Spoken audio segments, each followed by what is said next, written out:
Hello, everyone, and thank you for joining me for another restful episode of true, scary stories to help you fall asleep. Today, we are going to be reading true Let's Not Meet stories. So, without further ado, lay back, relax, and enjoy these true, scary stories.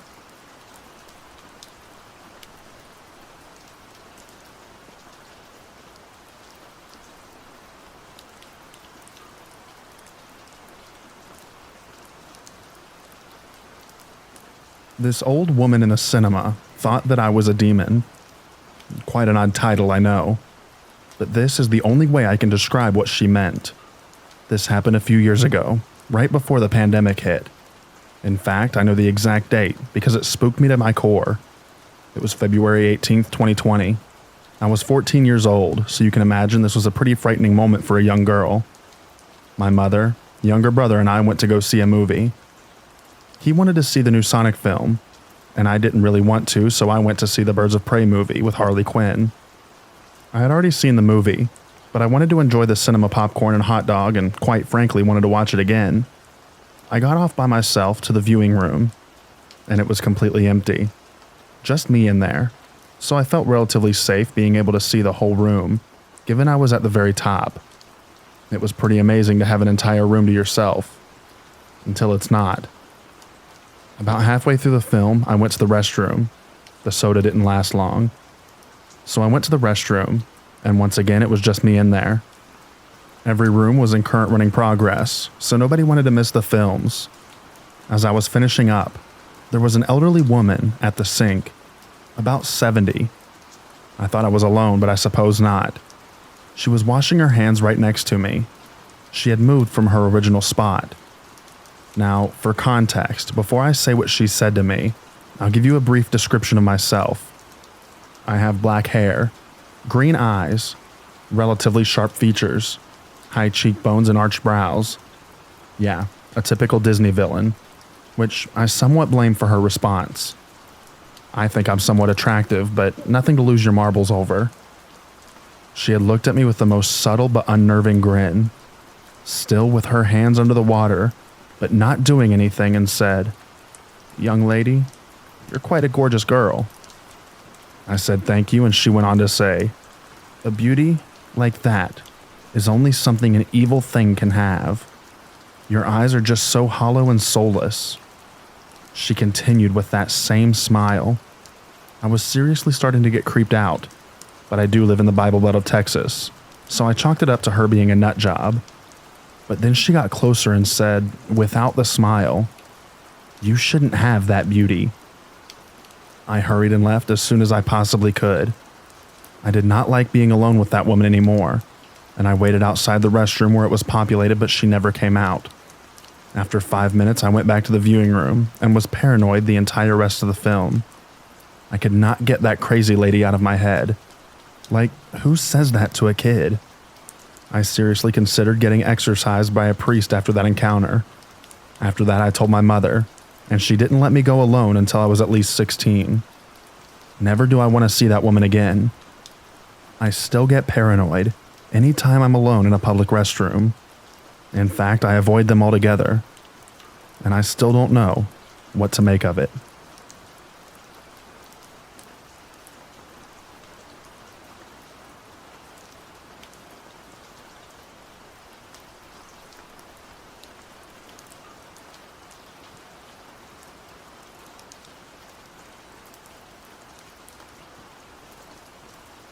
When I was younger and just got into online college, I got my first apartment.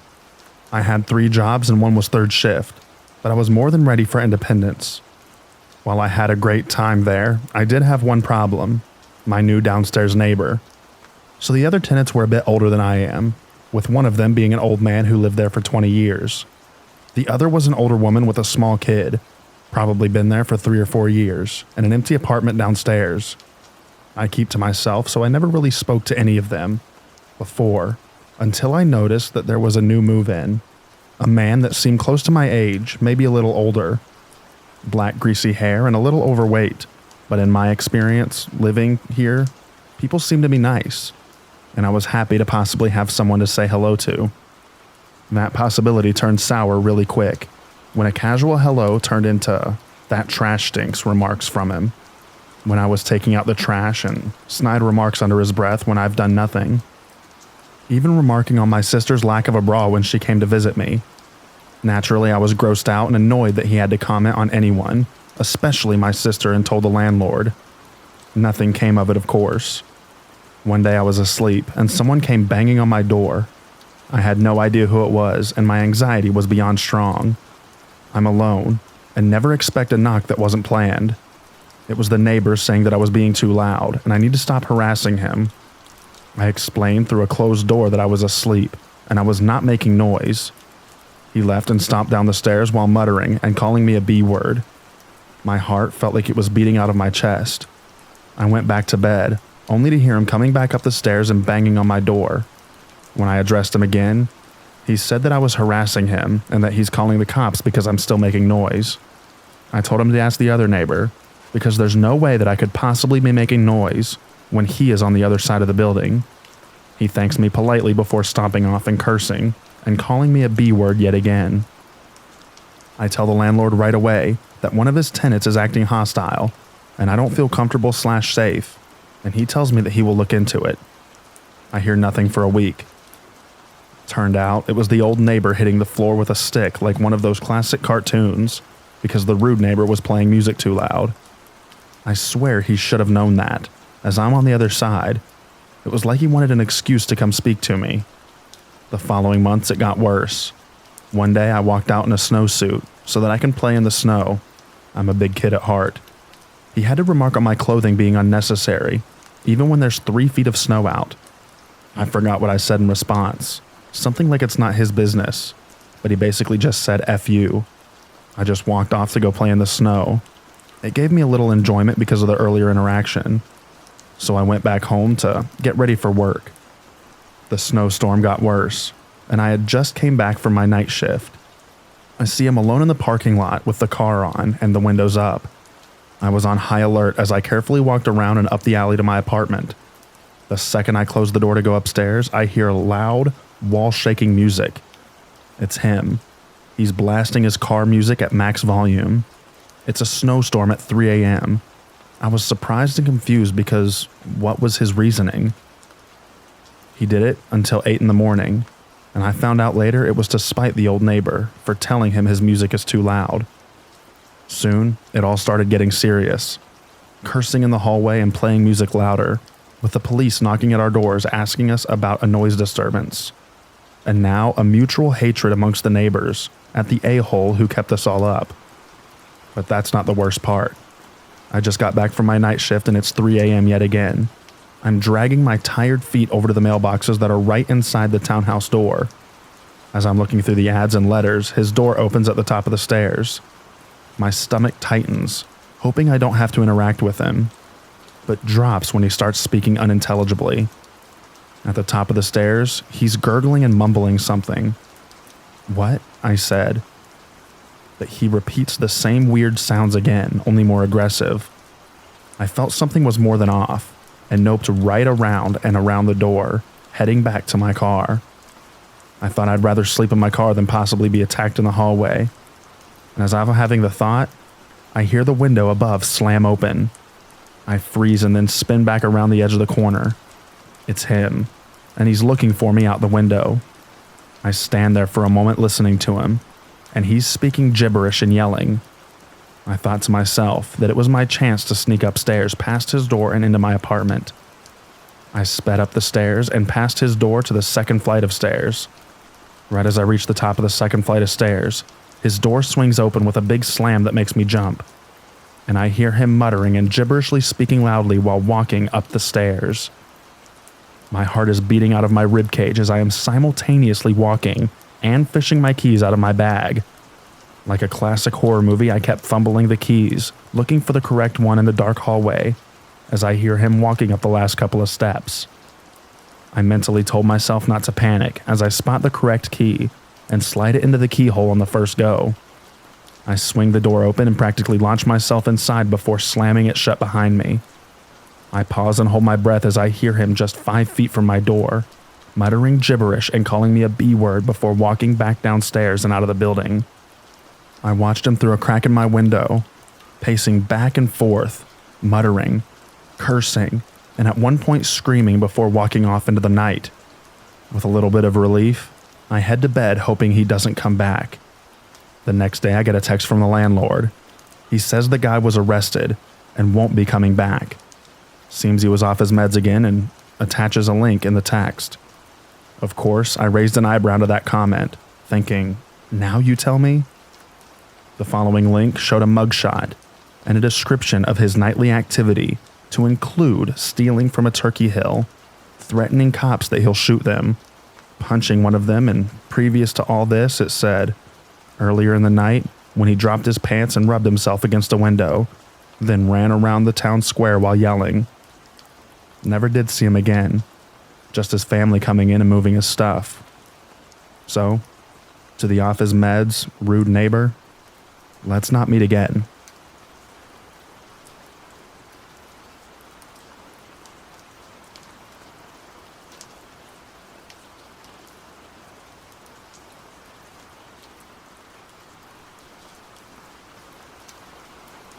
I hope this story belongs here.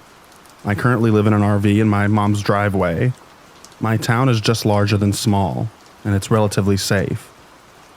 Lots of rich people, doctors live here, so it's kept very nice and crime is relatively low. I never expected something to happen to me, but tonight I met a man, and he was a reminder to me to always lock my door. Sometimes I forget to lock my door even while sleeping, and it's never been a big deal to me because my town is generally safe. But I'll be locking my door now. It was 2 a.m., and I took my garbage outside of the bin. When I turned around, I noticed a figure in the dark walking towards me. I started to walk quickly away, but he spoke to me. He was a short man, probably in his 50s or 60s. I'm a 23-year-old and female. He started talking to me about living in an RV, and I took charge of the conversation to shut it down quickly. He told me what house he lives in and his name. He was being polite but very creepy. I'm sure nearly every woman gets what I mean. That older man, kind of creepy and too polite because you're a pretty young woman. He told me I should come by his house sometime, and I'm like, yeah, sure. Maybe one day. Have a good night. And I walked back to my RV and locked the door. I figured he'd have left, but he didn't. I don't have a curtain on my window right now, and I could hear him pacing outside my window and mumbling to himself. I was just hiding, but I wanted to lock the door by my bed. It doesn't open at all anyway, but I decided to lock it regardless. I got up and looked outside, and he was staring right at me. He was waving his hand at me to get my attention, walking right up to my window and acting so erratic. It was so different from the guy I just met. I locked my door and he watched me, and after that he left my window. I felt like he was still there. 5 or so minutes pass and he's knocking at my RV door. I don't know if he tried to get in or not. It's just a flip handle, so I can't hear it or anything. I just waited there for an hour before I grabbed a knife and ran into my mom's house. I'm definitely getting a taser and a gun. I think he'd been standing across the street watching me. There's no reason for him to have just been outside my RV at 2 a.m. I think he's been watching me too. People shouldn't really know that I live in the RV. Walking down the street, that's not something I take notice of. I've only even started to pay attention to RVs and driveways since I started living in one. And still, I don't notice if people are actually living in them or not. Maybe I'm being naive, but it makes me wonder if he's been watching me, seeing that I live in the RV day after day. I don't go outside of my RV. I'm a homebody. So he'd have to been staring into my RV to really even notice someone actually living in it. This terrifies me. I was so afraid of his intentions. He makes me realize that even though I'm in a safe town, I'm still a young, pretty woman. I'm a target on men's lists. It sucks that this is our world. It sucks that there's men out there who are like this towards women.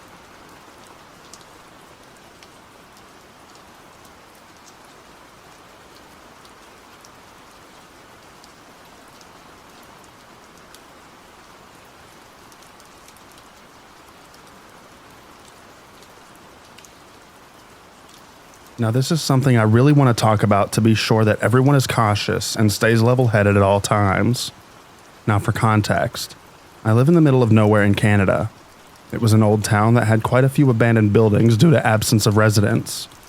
Me and my friends were tired of the lack of entertainment options for us, so what we did to explore was go to these abandoned buildings. Prior to the experience I'm about to talk about, we never had anything too crazy happen to us. Occasionally, we'd see a small bit of blood-like liquid, and we'd see a pentagram on the ground from someone who went to the house previously, but nothing too bad. Until the last time I had gone exploring abandoned buildings. Now, when I was younger, I used to go to a daycare that was part mental hospital. Weird combination, I know. It closed down due to the lack of patients and a lack of children at the daycare. I decided to go back there with my friends a few years ago. For context, I was 15 when this happened. Most of my friends were the same age. When we did get there, it was rather cliche. There was fog. It was rather dark and there was a light drizzle of rain. We went to the main gate with the padlock shut. We decided to help each other hop over it, and we made a ton of noise. We were laughing and giggling the whole time, unsuspecting of what was to come. We looked around the small play place/park with flashlights that we had on our person. Even with our somewhat powerful flashlights, our visibility was rather limited. We decided to enter the decaying building. Glass and dirt crunched under our feet as we stepped into the daycare section of the complex. There were still old Legos, wood chips from previous furniture, old torn dolls, and toys strewn about. The further we walked down the daycare section, we naturally became more and more silent, until all we could hear was the crunch of the dirt under our feet. I found some crayons in a plastic container in the corner of the room. I walked over to pick them up, when all of a sudden, we hear a loud crash coming from behind a metal door leading to the psych ward part of the building. My friends and I all look at each other. As a whole, we were a big group of 5. Most of them were very bold and cocky. We all looked at each other, when my friend Brian suggested we go and look to see where the sound came from. Personally, I was not too fond of the idea, but with my group of friends, there was no way anyone was going to decline such a thing. We all stacked up the door and opened it. It was rusted to the floor, and we heaved to get it open. As we walked in, the metallic smells and must became stronger. With a hint of something else, which I couldn't put my finger on at that moment. We walked in, our flashlights pointed in every direction with Brian leading the group. The hallways were tight, and to the left and right were the occasional metal doorway, some with doors open. I felt slightly claustrophobic, and it felt a little hard to breathe. As we continued, Brian shone his flashlight into a room and recoiled. We all stopped walking as Brian slowly entered the room. "What is it?" I asked him. "I thought I saw someone here, and it seems all fine now." To be honest, I thought he was just messing with us to increase our anxiety, but looking back, I think he was completely honest. He backed out of the room, and we continued walking deeper into the psych ward, when another friend swiftly told us to stop. We came to a halt and all listened.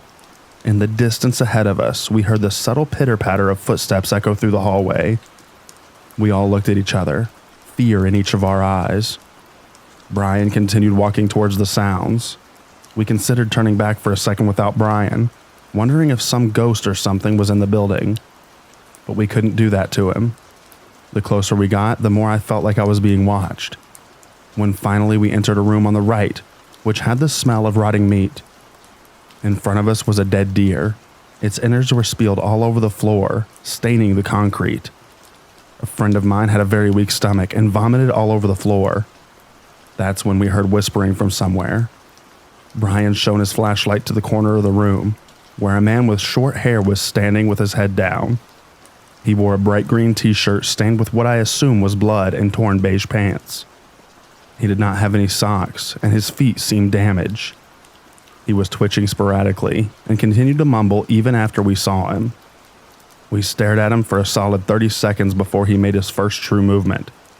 He looked up at us with a haunting grin that sent shivers down our spine. "You guys here for the feast?" He said each word with varying inflection and energy. This kicked us over the edge, and we bolted out of that room all the way back down to the child daycare. The door was still open, and we decided to try and slam it shut, but the rust and pure weight of the door almost kept it open. It took 3 of us pulling with all of our strength to close it, and just before we did, I could still see the silhouette of the man watching us, his white teeth being the only other human feature I could see.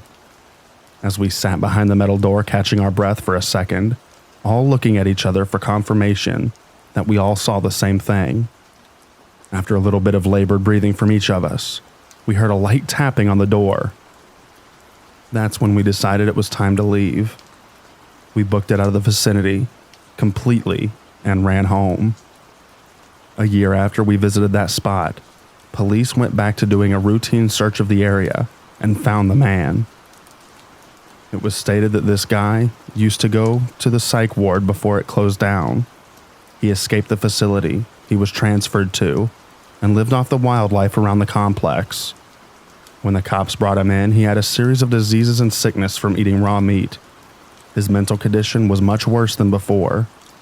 There were future rumors that he did kill someone in the forest while searching for food, but nothing that has been confirmed. In the end, guys, be careful, especially in dangerous areas such as abandoned buildings.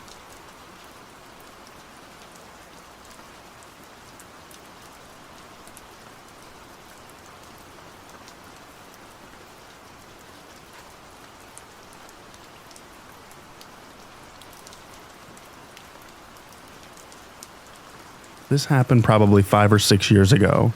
I think I was 18 at the time. For starters, I lived in a city where neighborhoods and forests kind of blend together. There are plenty of wooded areas where people go to have bonfires and parties. One night, after discovering that all of our usual spots were crowded with people, I suggested we go to a spot that I had been to a few times nearby. I had been there multiple times, but only during the day. The street where we park is maybe 200 feet from the tree line. It's your average middle-class neighborhood. Nothing crazy is really known to happen there. So we walk in, start a bonfire, and we're all having a good time. Some of us are drinking and smoking a bit, myself included. About 45 minutes pass and I'm a little intoxicated, but nothing major. And over the sound of our quiet music and my friends talking, I hear something odd. I can't make out what it is, so I figure maybe I'm just hearing things. Maybe another 10 minutes go by and I hear it again. A little better this time. It still sounds relatively far away, but it sounds like Velcro tearing. I stop and just kind of sit there trying to listen, while my friends carry away, laughing and talking. They haven't seemed to notice, and that's when I heard a sound I was very familiar with. A zapping noise, like you hear from a taser. Very brief but unmistakable. My stomach drops, and I start looking around a little frantically. My girlfriend at the time was the first to notice my distress. She asks me what's wrong, and I explain, and she immediately starts worrying. She gets my friends to quiet down, and we all just sit there and listen for a bit. Then we all hear it, an electric zap. Brief again, but we all know that sound. We all start panicking a bit, and we quickly put out the fire while asking each other what the F that was or where exactly it was coming from. We're all too scared to walk out. It's only maybe a 5-minute walk to the street, but it's dark. We all muster the courage to finally walk the path out, and we don't run into anyone. We finally get to the street and start walking to our cars, nervously laughing and relishing being under street lamps again. I see him first. He's walking towards us. Not at us, just walking in the same direction that we just came from. Slightly to the rest of us. He's holding a stick of some sort. It scared me at first, but for a brief second I calmed myself. It was a pretty safe neighborhood that I knew really well, and it was really common to see people out walking at night. But then I notice he's looking right at us. That stare is burned into my mind. We pass each other. My friends and I are all silent as we're having this stare down with this random man. And that's when it happened. He doesn't break eye contact, holds up the pole and smiles this creepy effing smile. His eyes are open so wide, the end of the stick lights up bright, and that same zapping sound happens again, much louder this time, He's holding a cattle prod. We live in a city, no farmland nearby, no reason to have a cattle prod. My friends and I are silently crapping ourselves as he walks past us, maybe 20 feet away, and goes straight into the woods without a flashlight or anything. We all got into our cars and peeled out of there, and we never went back to that spot.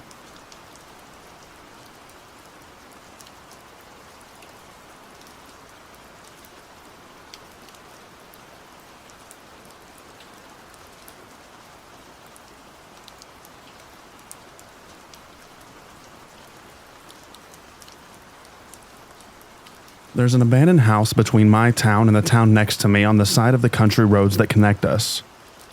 I've been to it before, and even went inside twice with my sister and my best friend. It's an old house that dates back centuries, according to the bank records that I was able to find. And you can just tell by the design. The house is 2 stories with a basement, has lots of furniture and objects strewn about the house, and is far from empty. You can tell that it hasn't been lived in for decades, and whoever had previously owned it, it almost seemed like they just disappeared one day, leaving everything behind. The way I was able to get in before was through the cellar door in the basement, which is broken open and propped up with some big sticks. My first visits were around 2 years ago, and I hadn't gone back at all in that time. Another friend has expressed interest in seeing the house when I told him about my experience, and so, last summer, I told him that I'd take him to it. I never thought it was a dangerous trip, and told him that it's just an interesting place to explore. We parked across the street from the house, in the parking lot of one of the industrial buildings nearby. The road was a rural road, but it was far from unused, and we didn't want to be questioned by anyone.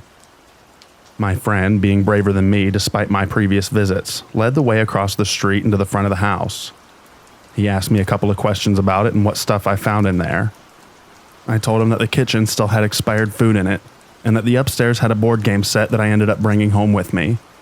As we walked from the front of the house to the side leading to the back with the cellar, I made a note that there was a lot more brush than when I went last time. I had gone in the spring when I had gone with my sister and best friend, and I never experienced the thick brush that was now carefully moving through. I made a comment to my friend that there was a lot more foliage than what I had gone before, as we both tried to figure out a path to the cellar. Eventually, we pushed through some branches and found the cellar, broken and propped open, just as I had last seen it. We talked for a second about being nervous, and I really took in the view of the cellar that led into this dark abandoned house. I remember being really intimidated while looking at the opening, and I made note that some of the sticks propping open the cellar didn't look familiar to me. I didn't state it out loud, however, as I thought it was just my anxiety. My friend and I discussed who should go first, and he said since I'm the expert, I should head in first. I was hesitant, but eventually, after a good 5 minutes of breathing and calming myself down, I started down the few steps of the cellar. It was an awkward entrance, as half the cellar was collapsed and left little room for maneuvering. You had to duck under the part of the cellar door that was still put together, then inch your feet down the steps and finally turn your body sideways and fit through the small gap into the basement.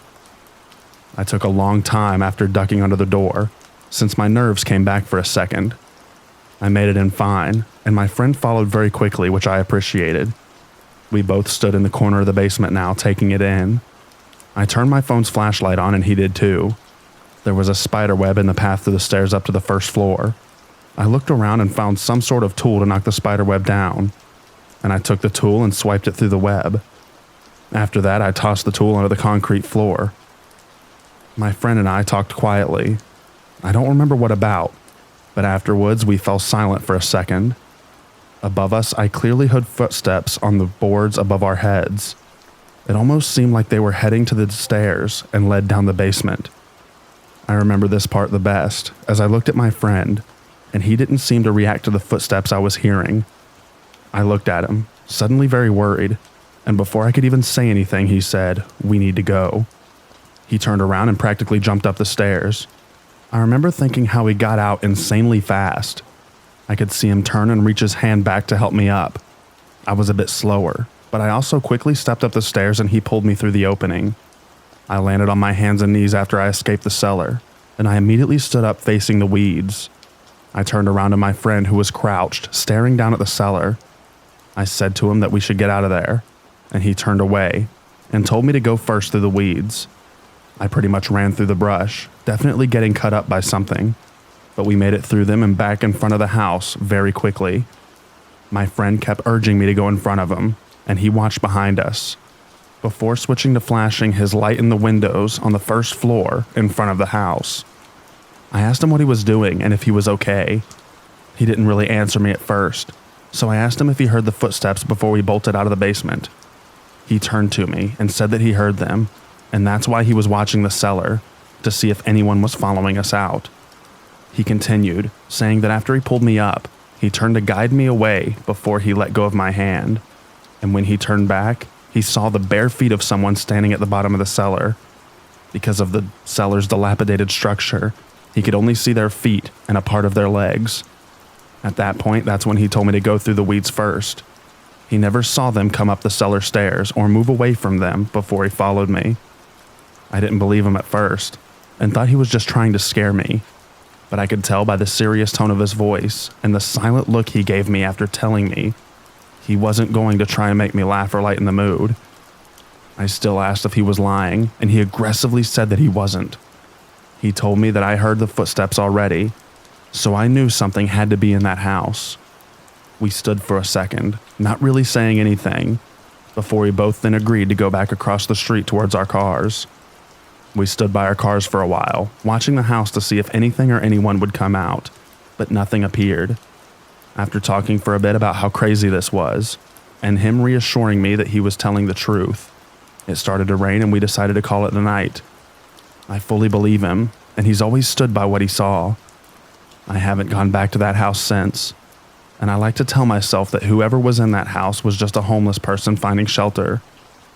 I still get shivers to this day, however, thinking about how close that person was to me as I scrambled up the cellar.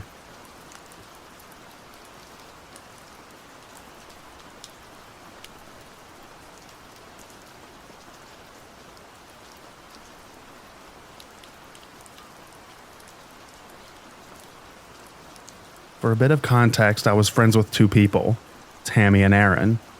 Well, more so friends with Aaron than Tammy, but we'll get into that. This story is primarily about Tammy. I met Aaron in my freshman year of college, and we quickly became best friends. Soon, Aaron began dating Tammy, and they were basically inseparable. As such, due to proximity, I was forced to be friends, or at least friendly, with Tammy. Whenever I'd hang out with Aaron, 9 times out of 10, Tammy would be there too. Tammy and I had a few common interests: video games, certain board and card games, etc. So I decided to give her a shot. However, I quickly found Tammy to be insufferable. She was rude, narcissistic, and had a hair-trigger temper. Everyone who I would talk to about Tammy would say the same. Despite this, I had to remain friendly with her whenever she was around. In her mind, this made us best friends, though for me it was more of an appeasement. I feel like she latched on to me because I was one of the few people who was willing to tolerate her. As you can imagine, she had very little in the way of friends. Fast forward to 4 years later, Tammy and Aaron are still dating and are now living together. It's a extremely toxic relationship. Tammy would scream at Aaron over small things daily, making them terrified to make any mistakes in front of Tammy. Aaron felt trapped in the relationship. I was doing everything I could to convince them to leave, no matter the potential costs. Thankfully, Aaron eventually stood up for himself and ended up breaking up with Tammy last November. However, Tammy still wanted to keep her perceived friendship with me. A part of me felt bad for her. I unfortunately can be a bit of a bleeding heart, so I humored her, but did my best to keep her at an arm's length. She gave me an unsolicited gift for Christmas, a deck of Magic the Gathering cards. We played that a decent amount of times together. However, I already owned this deck, but did not have the heart to tell her that. Instead, I politely thanked her and took the cards. Later, I quietly regifted the cards to my real best friend. This will be important later. Fast forward to my birthday. Tammy gave me yet another unsolicited gift. This time it was homemade weed cookies. I'm a stoner, but I have a notoriously low edible tolerance compared to my bud tolerance. As such, even low doses of edibles, 5 milligrams of THC, tend to be too intense for me, and I usually just stick to smoking bud. She claimed that the cookies were dosed at 20 milligrams THC a cookie. I was wary to eat these cookies, but decided what the hell, and ate a quarter of a cookie. That's right, a quarter. Despite that tiny amount, about 45 minutes later I began to feel abnormally high. The room began spinning. This tends to happen for me when I smoke too much at once. I have a rug in my living room, and it has a particular zigzag pattern. It began to move beneath me in an unnerving and nauseating pattern. I've done a few mushroom trips in my day and age, and this felt very similar. However, I have never experienced anything close to this with weed. Then my heart began beating extremely fast, to the point where I genuinely felt like I was having a heart attack. No matter how many breathing exercises I did, I could not get it to calm down. Finally, I felt extremely nauseous, probably from seeing the room spinning, and I ran to the bathroom and stayed there for an hour in front of the toilet. I gagged and dry heaved several times, but nothing ended up coming out. Approximately 4 hours later, I began to feel normal again and was able to get some sleep. The next day, I felt like I had a hangover, akin to taking 10 shots the previous night. I confronted her about my bad experience the previous night, and I kid you not, she simply said, "Oh, oopsies." It was actually more like 80 to 90 milligrams per cookie. It took everything in my power not to slap her over that. I calmly expressed that I no longer wished to continue our sham of a friendship, and promptly blocked her on all platforms. I have since not spoken to her, and it is definitely for the best. Come to find out a few days later that my best friend had casually mentioned the regifting to Tammy a few days before she made the cookies. As such, I have no definitive proof. I am inclined to think that she took this personally and made the cookies as a form of revenge against me. I'm glad that I only ate a quarter of a cookie.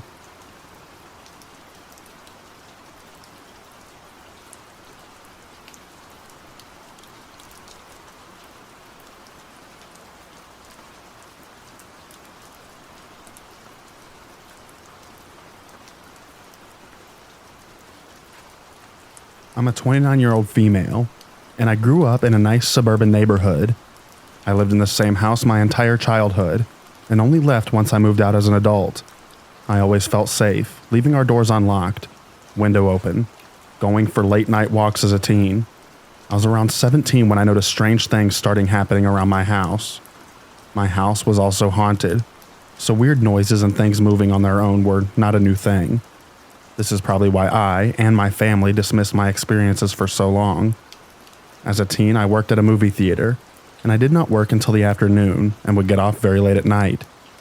I turned into quite the night owl, and it was normal for me to stay awake until about 3 in the morning.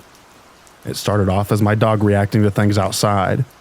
I would peek outside my window, and I would never see anything, so I assumed my dog was just hearing noises and overreacting. Not too long after this started, I was outside and noticed there were handprints and a mark between them on my windows, as if somebody was pressing their forehead against the glass. At the time, I just dismissed it. I had plenty of friends coming in and out of my house, and they would knock on my window sometimes as they arrived. My window was by the driveway as you walked to the front door. The weird thing is that this window is very large. The window would start about 3 feet from the ground and went at least 8 feet high and was about 4 feet wide. I was in a 1-story house. The forehead and hand marks were at least 6'5" high from the ground. I definitely did not have any friends that were that tall, and everyone in my family is less than 5'6". Soon after that, I woke up around 5 in the morning to my car alarm going off. Again, I did not think anything of it and dismissed the situation. This happened a few more times within the next few weeks, always between 4 and 5 in the morning. But the last time I noticed handprints on the top of my car, as if somebody was trying to call through my open sunroof. After that, I made sure to close all the windows and lock the doors. Again, I dismissed it, thinking some hoodlums were just trying to get into unlocked open cars. Not long after the incident, things started to escalate. One morning as I was leaving to school, I found a small stepladder outside of my window, leaning against the house. as if somebody was trying to look through my window. I had blinds that would move from the top to the bottom. I normally had the blinds closed on the bottom and left about 2 feet open on top to allow sunlight in, but still have privacy. When I looked at my window, I could see handprints and forehead marks were placed right above the opening of my blinds. This means they were able to use a stepladder to get a good look into my room. With the ladder against my window, I started to piece together the events over the last few months and realized that I had a peeping Tom. I brought this up to my parents, but they did not seem to worry and made no effort to do anything about it. Over the next year, I found the ladder against my window many more times. This person would use an old stepladder that we had in the side yard that was unlocked. I would continuously put the stepladder back in the side yard, but it would continue to show up next to my window on many mornings. I don't know why I did not just put the stepladder in a place that was not accessible. To be honest, I was a teen smoking a lot of weed at this time, so I feel as though I was not using very much critical thinking. I have 2 other sisters who lived with us, but they did not seem to notice anything weird happening. About a year after I noticed the occurrences, we found my sister's bra was out in the yard, and we did not have any explanation. This made me think that somebody may be trying to actually get in the house when we were gone, with success. I became extremely paranoid. We would often hear male voices outside our front doors, but it was common for us to hear disembodied voices due to the house haunting. My sister and I were often home alone, and when unexplained voices happened, we would just go to our room, turn on some SpongeBob, and try our best to ignore it. Again, my parents were aware of all of this happening, but did not care to do anything about it. The last incident before we called the police was after a rainy night. We found bare footprints outside of my sister's window in the mud. The screen had been fiddled with as if somebody was trying to get it off the window. Once this happened, my parents started to take it more seriously. It's funny, because they did not care when incidences were happening directly to me, but the moment my sister had this experience, they decided to report it. The police could not do anything about it. They offered to send police every once in a while to fill out their paperwork in front of our house to make it seem like there was a police presence. This only happened one time and they never came back. My older sister made her boyfriend aware of the situation, so they decided to sit in the car all night and watch for the pervert to show up. Every time he would try to pull an all-nighter to watch for this person, no one would show up. Looking back now, it makes me think that someone very close to my house must be the peeping Tom, because he must have been close enough to see that we had another person watching out for us. After a few years of these experiences, my sisters and I all moved out, and we have not noticed anything weird happen since. It still bothers me knowing that this person was never caught, and that we still have no idea who it was. It makes me frustrated knowing that it could be a next-door neighbor who we thought was normal, but was actually a pervert. This all was happening around 2010 to 2013, and was before we had easy, affordable access to security cameras such as Ring and Blink. I wish we had cameras so we could know who this person was, but there is no point in dwelling over the past. All I know is that now I'm an adult. I will always have security cameras around my house, especially if I have young daughters. I have also bought my parents home security cameras. They still live in that house. Maybe one day those cameras will catch the peeping Tom, but I don't think it will come back now that my sisters and I are all moved out.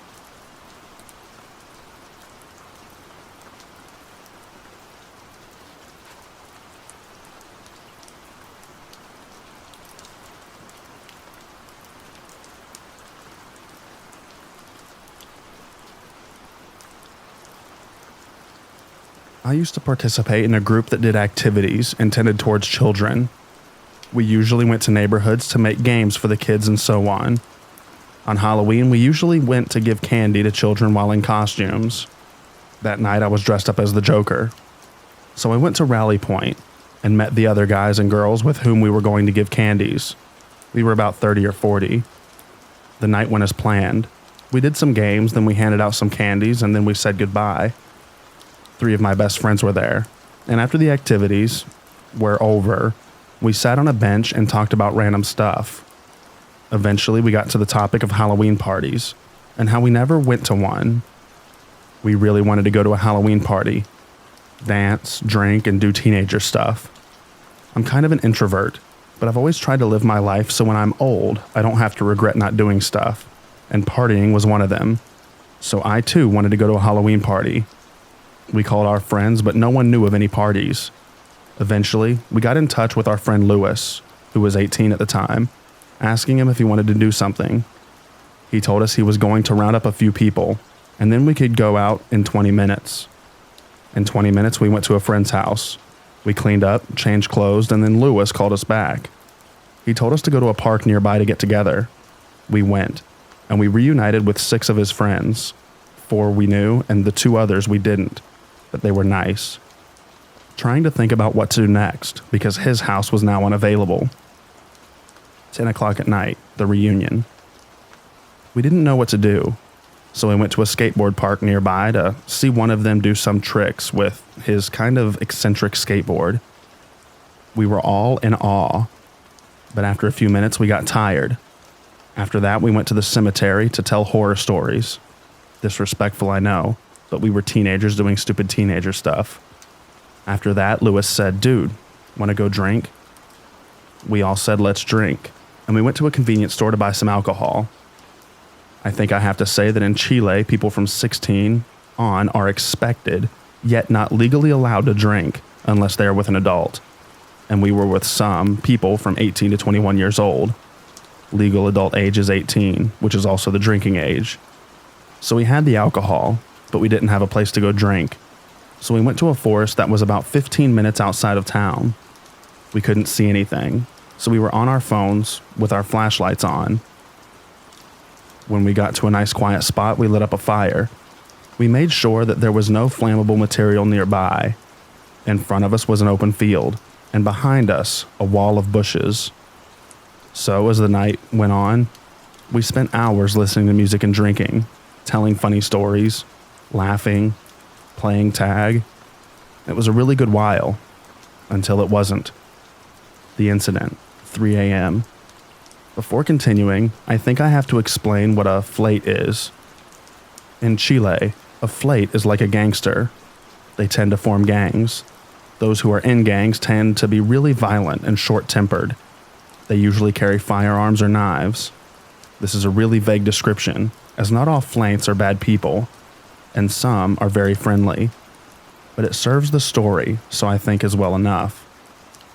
Anyways, after a while of dancing and drinking, we were all kind of wasted, except for Lewis, his girlfriend, and her sister, all OG, which decided to remain sober in case something came up. We played hide and seek and tag. It was really fun and a very good time. Then, while we were dancing, we heard something in the bushes. We thought it was an animal, like a rat or a bird, so we didn't think nothing of it. Then we continued dancing around. I remember seeing clear as day a stone going a few centimeters away from my leg. I thought Lewis kicked it, and I told him, "Dude, stop kicking rocks this way." He laughed it off and thought I was drunk and joking. While I was kind of wasted, I was still in my senses. Then I saw another rock going in front of my eyes. It was like it was in slow motion. I looked up, and I saw on Lewis's face a sheer expression of horror. I got scared as well. The only thing he said to me was run. I was like, "What?" And he screamed at me, "Run, dude, someone is throwing rocks." I ran back to the town, to the houses and the lights. Behind me, people were screaming, "Run," and "Hurry." I ran as fast as I could. I was kind of drunk and the terrain was really muddy. It was really dark and I couldn't see where I was going. All I knew was that I was running towards the lights. I ran until I reached the same spot where we came from. Already in town, then waited. I was alone and no one came. I didn't know where my friends were. After a while, a friend of mine showed up. He screamed at me, "Dude, give me your jacket or something. They hit Fred on the head." When they came closer to the light, I saw him helping the other to walk. Upon seeing his face, blood was running down and dripping. I immediately gave him my jacket and called an ambulance. Then some of my other friends came one by one.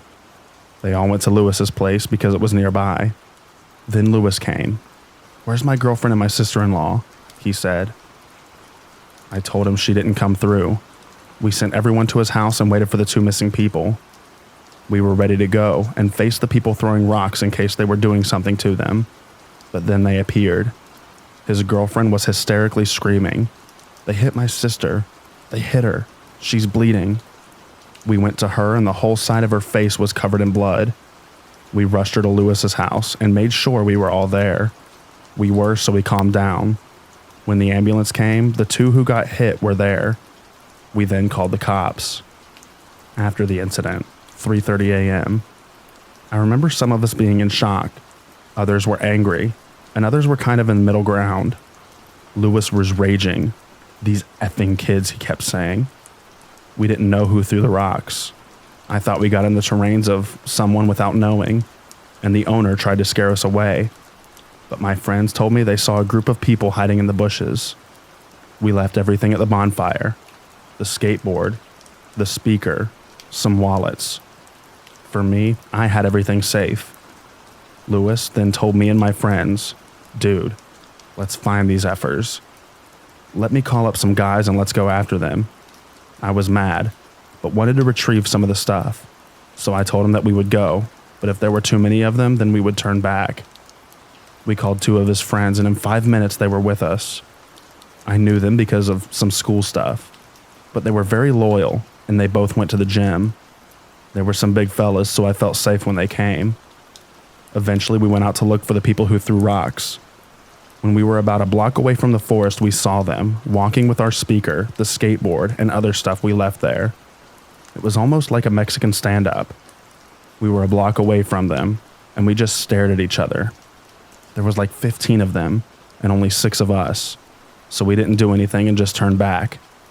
As we got a good look at them, they were clearly flates. Gangsters. So they probably had guns and knives. When we came back home, we ran into the police car. There were 2 of them. One got out of the car. We told them we called and explained the situation very fast because we didn't want the guys to run away. However, the officer told us, "You're telling me you were drinking, being minors, and then you got attacked?" We told him yes. And then he responded with the most upsetting thing ever. "So you minors were drinking, doing a bonfire at the forest in the middle of the night, and are now asking me to give you justice? Don't you kids realize how much of a hypocrite you are?" I responded with, "We were in supervision of 3 adults, and not because we were drinking. We deserve rocks being thrown at our heads, dude." He looked at me with an expression of pure hatred. I was really scared but angry as well. He then repeated himself. We told him the guys were running away as we speak, but he just kept saying it was our fault that we were in that situation. After a few minutes, the one inside the car told the other, "Hey, let's find the other people and then we can question these kids." And the other got inside. We waited at the house, but they never came back. Eventually, we all went into our respective homes. Lewis told us the next day that the policeman never returned. So that's my story. It was a really scary moment, but now when I remember it, it kind of makes me smile because I have a good story to tell in moments like this. The 2 that got sent to the hospital had to get stitches in their heads and were hospitalized for a couple of days. After a few days, we spoke of it like it was nothing, but we were really angry at the police. If you got this far, thanks for reading. Peace and love.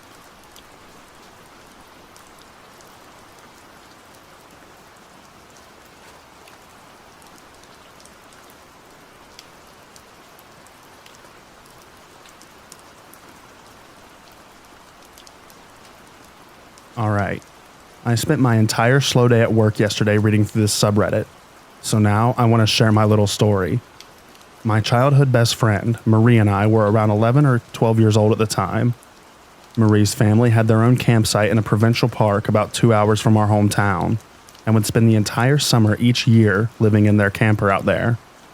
This particular summer, I was able to go and stay with them for a week, and we were excited to spend our time adventuring around the forest. On the last night that I was there, we decided we wanted to hurry down to the ice cream shop by the lake before it closed.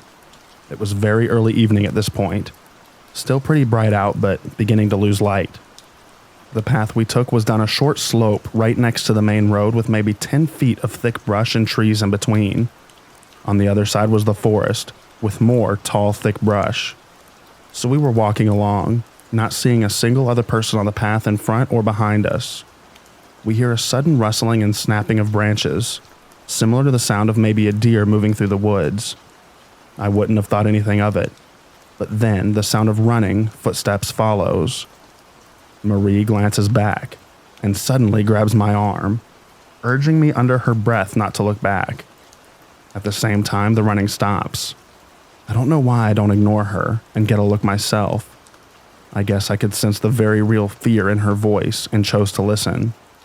We both start to panic, getting that feeling like when you're running up the stairs after turning the basement light off. We pick up speed as much as we can without breaking into a sprint, knowing the ice cream shop is only a minute walk away at this point. The path soon breaks and we're in the parking lot.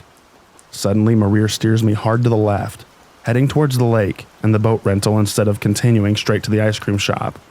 And I go along with it silently, understanding ice cream is no longer an interest right now. Marie is clearly panicking at this point.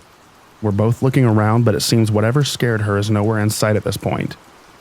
Marie walks up to the boat rental and gets us a kayak, and we climb in and begin to paddle out to the middle of the lake. As we paddle, she tells me that there was a man behind us, and that the man had stopped running at us very abruptly upon making eye contact with her. He had been wearing a long black coat and the hood up despite it being the middle of July.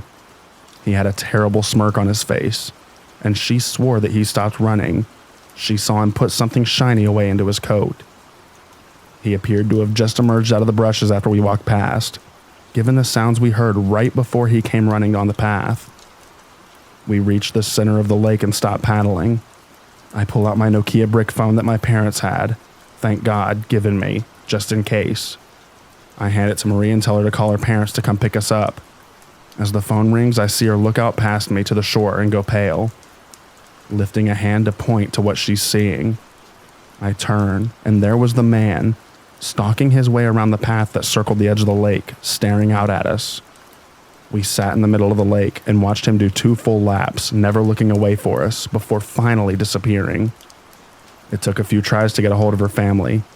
We were freaking out so bad the whole time, as the sun got lower and lower. We did manage to have someone come by with a truck, but by the time we reached the shore, it was pretty dark outside. I don't know what we would have done if we hadn't been able to call for a ride. Looking back, I don't know why we didn't just go into the ice cream shop, inform an adult there, and ask her parents to come get us then. But it worked out. We got back safe, and we thankfully never saw the man again.